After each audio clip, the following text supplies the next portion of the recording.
ನೋಡ್ರಿ, ಅಂತೂ ಇಂತೂ ವರ್ಷದ ಮೊದಲ ಮಳೆ ಬಂತು. ನಿನ್ನೆ ಸಾಯಂಕಾಲ ಬಂತು. ನಾನು ವಿಡಿಯೋ ಮಾಡ್ತಿರೋದು ಬೆಳಗ್ಗೆ ಮಾಡಿ ಹಾಕ್ತಾಯಿದ್ದೀನಿ. ನಾನು ಮಾಡಿರೋ ರೆಸಿಪಿ ನಿನ್ನೆ ರಾತ್ರಿ ಮಾಡಿರೋದು. ಹಾಯ್, ಎಲ್ಲರಿಗೂ ನಮಸ್ಕಾರ. ಹೇಗಿದ್ದೀರಿ? ಚೆನ್ನಾಗಿದ್ದೀರಾ? ನಾನು ಕೂಡ ಚೆನ್ನಾಗಿದ್ದೀನಿ. ನೀವು ಚೆನ್ನಾಗಿದ್ದೀರಾ ಅಂದ್ಕೊಂಡಿದ್ದೀನಿ. Welcome to my Banashankari all in one ಚಾನಲ್ಗೆ.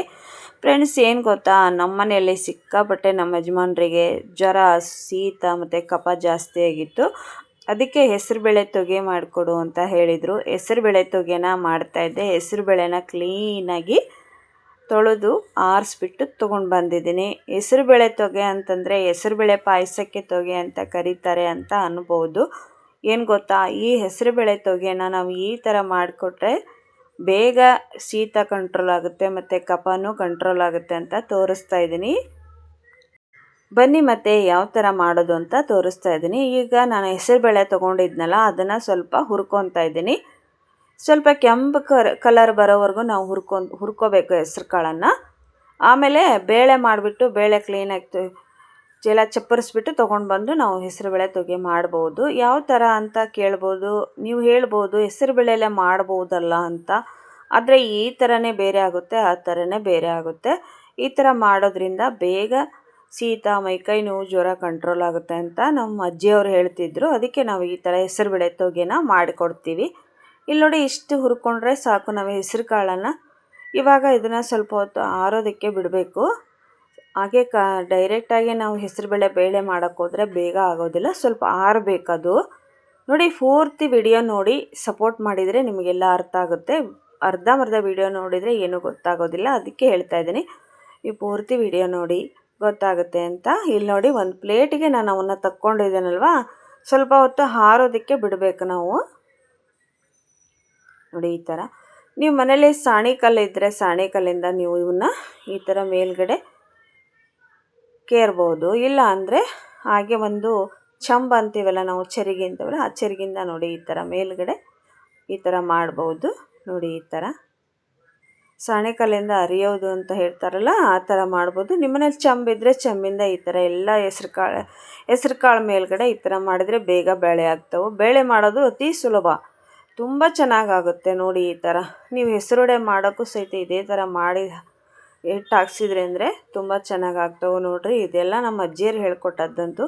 ಅಕ್ಕ, ಇಷ್ಟೆಲ್ಲ ಮಾಡೋದು ಬದಲು ಡೈರೆಕ್ಟಾಗಿ ಹೆಸರು ಬೇಳೆನ ಹಾಕಿ ಮಾಡ್ಬೋದು ಅಂತ ನಿಮಗೆ ಅನ್ನಿಸ್ಬೋದು. ಆದರೆ ಇದ್ರ ಟೇಸ್ಟೇ ಬೇರೆ ಆಗಿರುತ್ತೆ, ಅದರ ಟೇಸ್ಟೇ ಬೇರೆ ಆಗಿರುತ್ತೆ. ಯಾಕಂದರೆ ಈ ಥರ ನಾವು ಮಾಡೋದ್ರಿಂದ ತುಂಬ ಟೇಸ್ಟ್ ಬರುತ್ತೆ ತೊಗೆ. ಆ ಥರ ಮಾಡೋದ್ರಿಂದ ಹೆಸರುಬೇಳೆ ಪಾಯಸ ಆಗಿಬಿಡುತ್ತೆ. ಹೆಸರುಬೇಳೆ ಪಾಯಸನೇ ಅಂತಲೇ ಕರೀತಾರೆ ಈಗ. ಆದರೆ ಆವಾಗ ಇದಕ್ಕೆ ಹೆಸರುಬೇಳೆ ತೊಗೆ ಅಂತ ನಾವು ಕರಿತೀವಿ. ಬಟ್ ಈ ಥರ ತುಂಬ ಚೆನ್ನಾಗಾಗುತ್ತೆ ಮತ್ತು ಬೇಗ ಕಂಟ್ರೋಲ್ ಆಗುತ್ತೆ ಅಂತ ಹೇಳ್ತಾರೆ. ಹಾಗಾಗಿ ಹಿರಿಯವರು ಯಾವ ಥರ ಮಾಡ್ತಾರಲ್ವ ಆ ಥರ ನಾನು ನಿಮಗೆ ಮಾಡಿ ತೋರಿಸ್ತಿದ್ದೀನಿ. ಹೆಸ್ರು ಕಾಳನ್ನು ನಾವು ಚರಿಗೆಯಿಂದ ಈ ಥರ ಎಲ್ಲ ಬೇಳೆ ಮಾಡ್ಕೊಂಡಿದ್ದೀನಿ. ನೋಡಿ, ನಾನು ತುಂಬ ಈಸಿಯಾಗಿ ನಾವು ಮಾಡ್ಕೋಬೋದು. ಈ ಥರ ಬೇಳೆನ ಮಾಡಿಬಿಟ್ಟು ಒಂದು ಮರ ಇರುತ್ತಲ್ಲ, ಮರದಲ್ಲಿ ನಾನು ಕೇರ್ಕೊಂಡು ಬರ್ತೀನಿ. ನೋಡಿ, ಇವಾಗ ನೋಡಿ, ಈ ಥರ ಒಂದು ಮರ ತೊಗೊಂಡಿದ್ದೆ.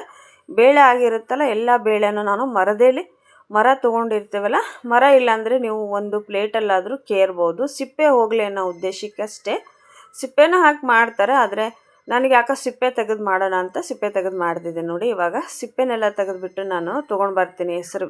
ಹೆಸರು ಬೇಳೆನ ತೋರಿಸ್ತೀನಿ ನೋಡಿ ನಿಮಗೆ. ಇವಾಗ ನಾನು ಕೇರ್ಕೊಂಡು ಬರ್ತೀನಿ. ನೋಡಿ, ಇವಾಗ ನಾನು ಕೇರ್ಕೊಂಡು ಬಂದಿದ್ದೀನಿ. ಈ ಥರ ಬೇಳೆಗಳಾಗಿದೆ. ಇವಾಗ ಇದನ್ನು ನಾನು ಕುಕ್ಕರಲ್ಲಿ 2 ವಿಷಲ್ ಅಷ್ಟೇ ಕೂಗಿಸ್ತೀನಿ. ನೋಡಿ, ಇವಾಗ ತೋರಿಸ್ತೀನಿ. 2 ವಿಷಲ್ ಆಯ್ತಲ್ವ. ನೋಡಿ, ಯಾವ ಥರ ಚಪಾಟೆ ಆಗಿರಬಾರ್ದು. ಅಗದಿ ಚಪಾಟೆ ಆದರೆ ಅಷ್ಟೊಂದು ಟೇಸ್ಟ್ ಆಗೋದಿಲ್ಲ ತೊಗೆ. ಈ ನೀರು ಸಹಿತ ನೀವು ಚೆಲ್ಲಬಾರ್ದು. ಈ ನೀರಲ್ಲೇ ನಾವು ಬೆಲ್ಲನ ಹಾಕಿಬಿಟ್ಟು ತೊಗೆ ಮಾಡಿ ಕುಡಿಬೇಕು. ನೋಡಿ, ಇಲ್ಲಿ ಹೇಳ್ತೀನಿ. ನೋಡಿ, ಈ ಥರ ಆಗಿರಬೇಕು. ವಿಡಿಯೋ ನಿಮಗೆ ಇಷ್ಟ ಆಗುತ್ತೆ ಅಂತ ಅಂದ್ಕೊಂಡಿದ್ದೀನಿ. ಇವಾಗ ಇದಕ್ಕೆ ನಾನು ಏನು ಮಾಡ್ತೀನಿ ಅಂದರೆ, ಒಂದು ಬಟ್ಲದಷ್ಟು ನಾನು ಬೆಲ್ಲನ ಹಾಕ್ತೀನಿ. ತೋರಿಸ್ತೀನಿ ನಿಮಗೆ. ನೋಡಿ, ಬೆಲ್ಲ ಹಾಕಿದ್ದೆ, ಬಟ್ ಅದು ವಿಡಿಯೋ ಆಗಿರಲಿಲ್ಲ. ಒಂದು ಬಟ್ಲದಷ್ಟು ನಾನು ಬೆಲ್ಲನ ಹಾಕಿದ್ದೀನಲ್ವ. ಇವಾಗ ಇದನ್ನು ಪೂರ್ತಿ ಎರಡನ್ನೂ ಮಿಕ್ಸ್ ಮಾಡಿ ನಾನು ಕರಗೋದಕ್ಕೆ ಇಡ್ತೀನಿ. ನೋಡಿ, ತುಂಬ ಚೆನ್ನಾಗಾಗುತ್ತೆ. ಟ್ರೈ ಮಾಡಿ. ಇವಾಗ ನೋಡಿ ಎಷ್ಟು ಚೆನ್ನಾಗಿ ಆಗ್ತಾ ಬರ್ತಾಯಿದೆ.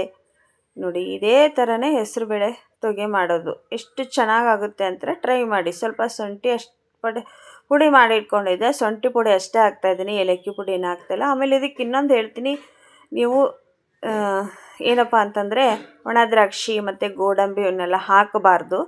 ತುಪ್ಪ ಹಾಕಿದರೆ ಮತ್ತೊಟ್ಟು, ಯಾಕಂದರೆ ಕಫ ಜಾಸ್ತಿ ಅಲ್ವ, ಎಣ್ಣೆ ಬದುಕು ತಿನ್ನಬಾರ್ದು ಅಂತ ಹೇಳ್ತಾರೆ. ಅದಕ್ಕೆ ತುಪ್ಪ ಏನು ಹಾಕೋದೇನು ಬೇಡ, ಮತ್ತು ಗೋಡಂಬಿ ದ್ರಾಕ್ಷಿನೂ ಸಹಿತ ಹಾಕಬಾರ್ದು. ಹಾಗೆ ಈ ಥರ ಮಾಡಿಕೊಡ್ಬೇಕು. ಲಾಸ್ಟಿಗೆ ಸ್ವಲ್ಪ ಹಾಲನ್ನು ಹಾಕಬೇಕು. ಬಿಸಿ ಹಾಲನ್ನು ಹಾಕಿ ಈ ಥರ ಮಿಕ್ಸ್ ಮಾಡಿ ಕುದಿಸಿದರೆ ಹೆಸರುಬೇಳೆ ತೊಗೆ ರೆಡಿಯಾಗುತ್ತೆ. ನೋಡಿ, ಇಷ್ಟ ಆಗಿದೆ ಅನ್ಕೋತೀನಿ. ಇಷ್ಟನೂ ಆಗುತ್ತೆ, ಏಕೆಂದರೆ ಹಿರಿಯರು ಮಾಡಿರುವಂತಹ ರೆಸಿಪಿ ಇದು. ನೋಡಿ, ತುಂಬ ಚೆನ್ನಾಗಾಗುತ್ತೆ. ನಾವು ಇದೇ ಥರ ಮಾಡ್ಕೊತೀವಿ. ಶೀತ ಜಾಸ್ತಿ ಆಯಿತು ಅಂದಾಗ ಊಟ ಮಾಡೋಕ್ಕೆ ಆಗೋದಿಲ್ಲ ಅಲ್ವಾ ಒಬ್ಬೊಬ್ಬರಿಗೆ, ಅವಾಗ ಈ ಥರ ಮಾಡಿಕೊಡಿ, ಕುಡಿತಾರೆ. ನೋಡಿ, ರೆಡಿ ಆಯ್ತು. ಇವಾಗ ಬಟ್ಲಕ್ಕನ್ನು ಹಾಕಿಟ್ಟಿದ್ದೀನಿ.